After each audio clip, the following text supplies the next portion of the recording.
This friend you see sitting quietly in the group, their face calm, maybe even smiling. Inside, everything is a storm. People think intuitive introverts are just shy or deep thinkers, but few know the secret wounds hiding under our skin. Imagine coming to meet your friends, hoping to belong, but with every laugh, every joke, something inside you whispers, "You don't really fit in. Why are you here?" It isn't just nervousness. It's that sharp, cutting voice that questions your worth, makes your words stick in your throat, and turns even the smallest comment into a sign you're not enough. It feels like everyone else has been given the manual for friendship, and you're the only one without it. Clueless, exposed. Carl Jung called us introverted intuitives, but those are just words. What really happens is this. Every time we speak, a little part of us wonders if we made a mistake. Did I sound odd?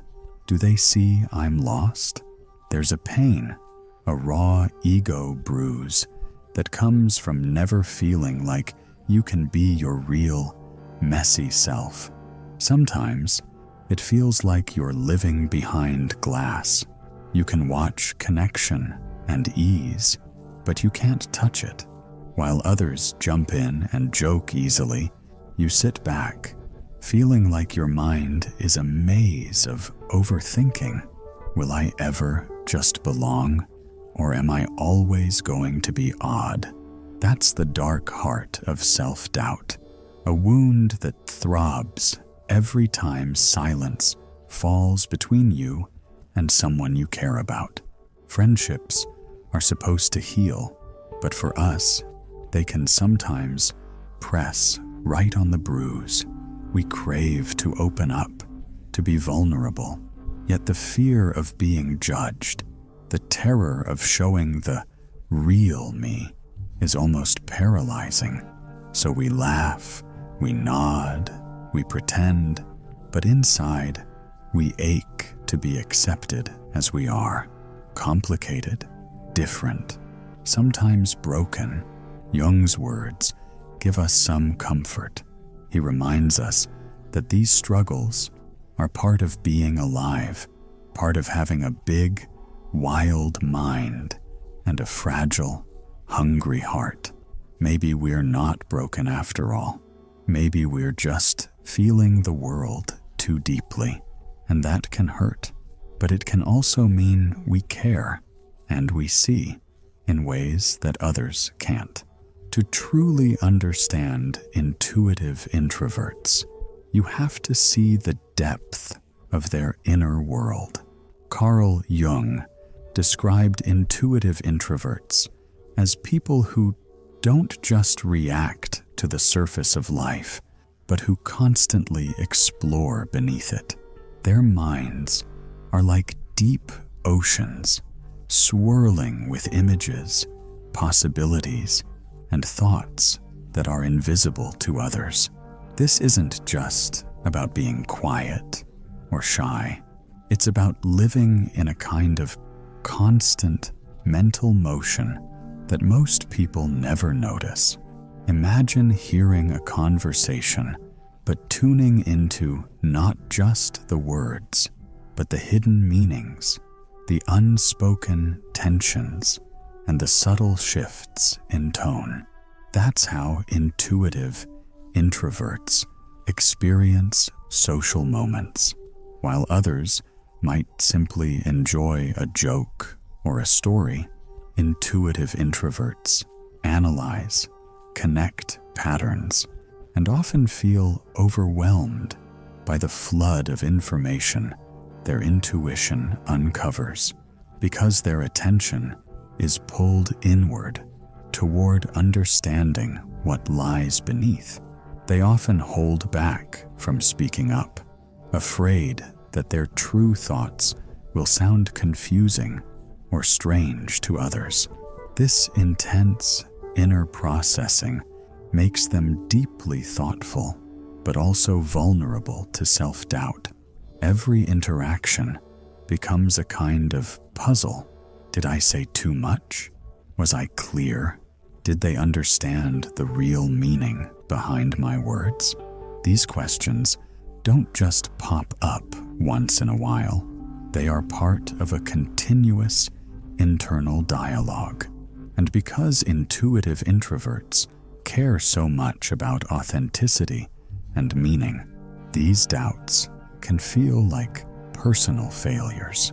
One of the hardest parts for intuitive introverts is that their way of seeing the world doesn't always match the pace and style of typical social groups, where others might enjoy small talk and easy laughs. Intuitive introverts seek deeper connection and meaningful exchanges. This mismatch can make them feel out of sync and add to the fear of being misunderstood or dismissed. But it's not just social awkwardness they wrestle with. It's a challenge to their very sense of identity. Jung believed that because intuitive introverts live mostly in their inner worlds, they sometimes feel disconnected from their external reality, including the people around them. This disconnect can produce a sense of isolation, even when physically surrounded by friends. And yet, this deep introspection is also their greatest gift. Intuitive introverts have the ability to imagine futures, see unseen connections, and understand complex emotions, both their own and those of others. What might seem like self-doubt on the surface is often part of a profound process of self-reflection and growth. Recognizing this duality, their power and their struggle, is key to appreciating why intuitive introverts often wrestle with self-doubt in social settings. It's not just about fear or anxiety. It's about living with a mind that constantly seeks truth, meaning, and connection in a world that can sometimes feel shallow or overwhelming.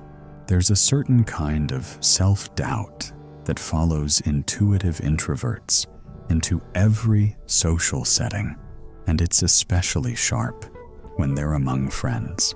It's not the usual nervousness people might feel before a party or during a tough conversation. It's an ache that digs deeper, shaped by the unique way these individuals process the world around them and inside themselves. For intuitive introverts, social situations often trigger a dialogue with their own shadow, the part of themselves Carl Jung described as holding secret fears, insecurities, and shame. The voice of the shadow doesn't whisper, it sometimes roars. What if you are fundamentally different? What if everyone can see you don't belong? This creates an emotional double bind. On one hand, they desperately want to share their true thoughts, their rich inner world, and connect on a real level. On the other, they worry that if they reveal too much, it will be used against them, leading to rejection or ridicule. Every friendship moment is experienced through this anxious filter. A simple misunderstanding, a joke missed, or a story that falls flat quickly becomes evidence that they're too much, too strange, or just wrong. They go home replaying every word and gesture, convinced that others are starting to notice their oddness, analyzing each silence as a signal of distance. One reason this doubt cuts so deeply is because intuitive introverts hunger for meaning in their relationships. They want more than just surface-level bonds. They crave friendships where real feelings are shared and vulnerabilities are accepted. But the fear of showing that soft, secret side, the one that questions, aches, and cares so much, creates a painful paradox. They long to be fully known, but protect themselves behind careful words and polite smiles, afraid of being too sensitive or too intense for others to handle. This inner struggle can lead to withdrawal, not because they don't care, but because the possibility of social pain is sometimes too much to bear. Staying quiet, or even stepping away, seems safer than risking more wounds to an ego already fragile from years of anxious self-reflection. Jung's insight helps explain why this struggle isn't just about personality quirks. It's about facing the uncomfortable truths hidden within. He believed that everyone has a shadow, and that confronting it is a vital part of becoming whole. For intuitive introverts, that means seeing their self-doubt and social hesitations not as flaws, but as invitations to grow braver, to speak up, and to trust that their unique way of seeing the world has value, even if it feels risky. The battle with self-doubt is real, and it can feel lonely, but it's also the pathway to the kind of friendships and self-acceptance that intuitive introverts need most. By daring to show even a little more of their true selves, and by learning to challenge the harsh voice of the shadow, they can begin to transform their greatest inner pain into genuine connection and strength. Now that we've explored the nature of self-doubt in social moments, the question becomes, how can intuitive introverts face this inner critic and begin to heal? Carl Jung offered powerful ideas and tools that can help transform this painful struggle into a source of strength and growth. One of Jung's key concepts is the idea of the shadow. It's the hidden part of ourselves that we often reject or feel ashamed of. Our fears, doubts, and parts we consider weak or wrong. For intuitive introverts, the shadow can feel like a dark cloud following their every step, whispering lies, "You're too strange," or "No one will ever understand you." But Jung believed the shadow isn't something to run away from. It's something to meet and understand. Facing it courageously means bringing those hidden parts into the light, accepting them and learning from them instead of pretending they don't exist. Shadow work, as Jung called it, is a way to do just that. It involves honest self-reflection, looking at your thoughts and feelings without judgment, even the ones you hate to admit. This can mean writing down your fears, talking to a trusted friend or therapist, or simply sitting quietly and noticing when the inner critic rises. It's uncomfortable and sometimes painful, but it's the essential first step in breaking the cycle of endless self-doubt. Another Jungian method is active imagination. This technique invites intuitive introverts to engage with their subconscious by allowing images, symbols, or feelings to flow freely in their mind. Instead of pushing away fears or confusing emotions, they give them space to be seen and heard. Over time, this kind of dialogue can help transform the fierce shadow voice into a wiser, more compassionate inner guide. Perhaps most important is the practice of vulnerability within friendships. Jung understood that authentic connection requires showing our real selves, including the messy parts we fear might be rejected. For intuitive introverts, this means risking the painful possibility of judgment, but also opening the door to true acceptance and belonging. It may happen slowly, with small steps, sharing a quiet fear here, admitting a struggle there, but each honest moment chips away at the wall built by shame and doubt. When intuitive introverts start embracing their shadow rather than hiding it, something powerful happens.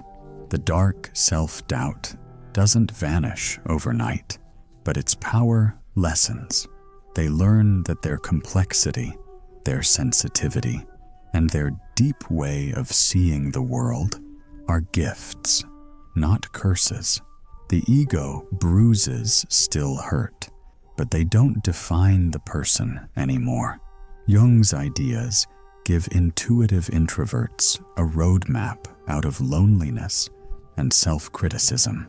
The journey is far from easy, but it leads to healing, stronger friendships, and a fuller, richer experience of life.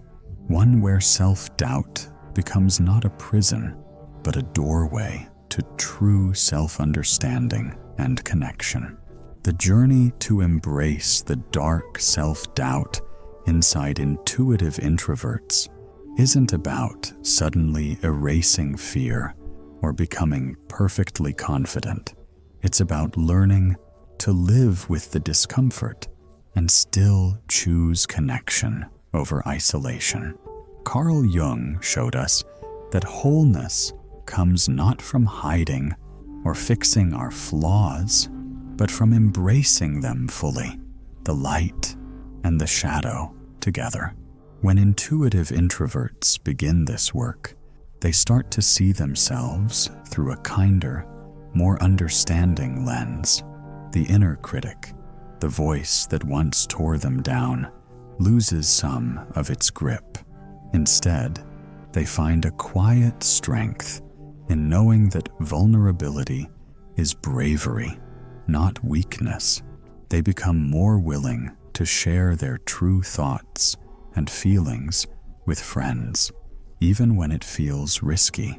And often, that honesty is met with unexpected acceptance, breaking the cycle of loneliness. Real connection grows out of this honesty. When intuitive introverts allow themselves to be seen, not as perfect or polished, but as real, complex human beings, friendships deepen. Others begin to appreciate the rich inner world that once seemed like a secret or burden.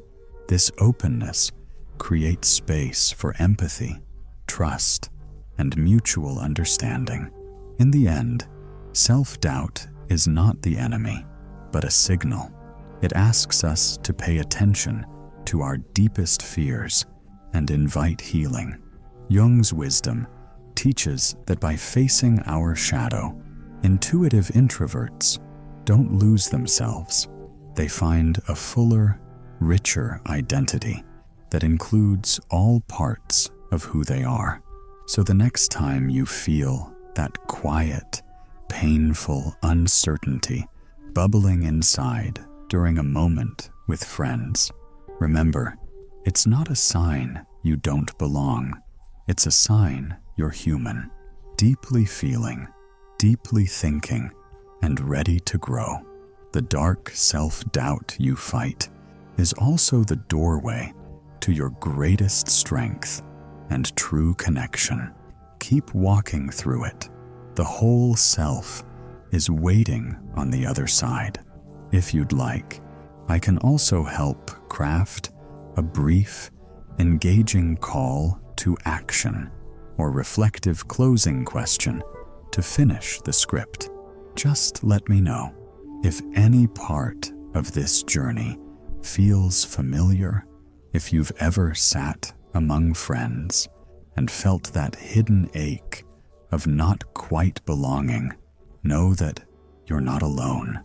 Every time that old self-doubt whispers in your ear, remember that it's also a reminder of your depth, your care, and the courage it takes to keep showing up. Ask yourself, what might happen if, just once, you shared a piece of your true self, the part you usually hide, with someone you trust? Could that be the first step toward not just being present with friends, but truly connecting? Maybe this is the moment to be a little more honest, a little more open, and see what changes. You might discover that others have shadows of their own, and that facing yours can help light the way for someone else, too. So take that chance. Let your friendships hold all of who you are, the light and the shadows, the doubts and the hope. That's how real connection begins. Thank you for following the script through to the end. Here's an extra bit to wrap it all up with warmth and encouragement, helping your viewers leave with hope and motivation. Remember, self-doubt doesn't mean you're broken. It means you're human and that your heart is alive and searching for real connection. If you find yourself carrying these questions, wondering if you really belong, trust that those doubts are part of the story every deep-feeling person shares. They're not walls to keep you out, but gentle invitations to look within and find new strength. Today, take a small step. Reach out to someone. Share a piece of your story, even if it feels uncertain. Notice how even a little honesty can change the energy in a conversation or help a friend open up in return. Bit by bit, these moments build a bridge from loneliness to belonging. Let yourself feel proud of the courage it takes to keep showing up just as you are, messy, different, sensitive, and real. The world needs that truth, and who knows, the next time you're with friends, you might find that by letting your guard down, you give others the freedom to do the same. That's how we all grow together.